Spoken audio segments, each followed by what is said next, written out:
এখন থেকে পুরো দেশকে তুফানের হাতে তুলিয়া দেব।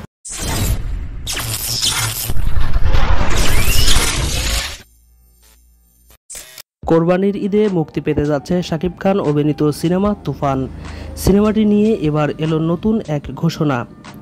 ভারতীয় প্রযোজনা প্রতিষ্ঠান SVF এর ডিরেক্টর ও কো-ফাউন্ডেশন মহেন্দ্র সোনি সামাজিক যোগাযোগ মাধ্যমে জানালেন ট্রেলার ছাড়াই মুক্তি পেতে যাচ্ছে তুফান সিনেমাটি। তুফান সিনেমার অন্যতম এই প্রযোজক ফেসবুকে লিখেছেন, ট্রেলার রেডি, গানও রেডি, পরিচালক রায়হান রাফির অনুমোদনের অপেক্ষায় আছি।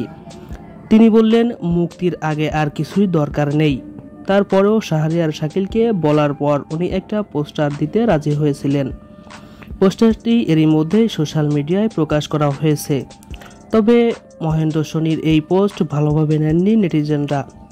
অনেকেই মনে করছেন ট্রেলার মুক্তি না দেওয়ার সিদ্ধান্ত আরও একবার ভেবে দেখা উচিত ছিল। সামাজিক যোগাযোগ মাধ্যমে একজন লিখেছেন, সিনেমা ভালো বিজনেস করতে গেলে ট্রেলার ছাড়তেই হবে ঈদের আগে। আরেকজন লিখেছেন, তার মানে ট্রেলার আর গান আর আসছে না। তুফান কি শুধুই সাকিবিয়ানরা দেখবে? এর আগে গত 2 ঈদে ট্রেলার ছাড়াই মুক্তি দেওয়া হয় শাকিব খানের প্রিয়তমা ও রাজকুমার।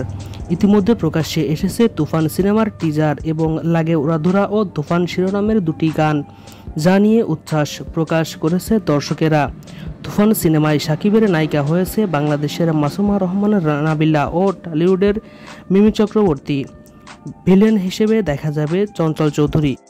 বন্ধুরা, ভিডিওটা ভালো লাগলে চ্যানেলটা সাবস্ক্রাইব করে দিবেন, একটা লাইক করে দিবেন। সাকিবিয়ান হয়ে থাকলে অবশ্যই ভিডিওটা শেয়ার করে দিবেন বন্ধুদের কাছে এবং কমেন্ট করে জানাবেন কেমন লাগলো।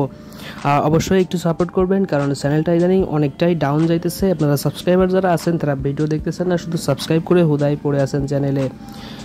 তো একটু সাপোর্ট করেন, নতুন নতুন ভিডিও পাবেন। শাকিব খানের সকল মুভির আপডেট, সম্পূর্ণ সব আপডেট শাকিব খানের এই চ্যানেলে সবার আগে দেওয়া হয়, এজন্য একটু সাপোর্ট করবেন। ভিডিওটি শেষ পর্যন্ত দেখার জন্য ধন্যবাদ।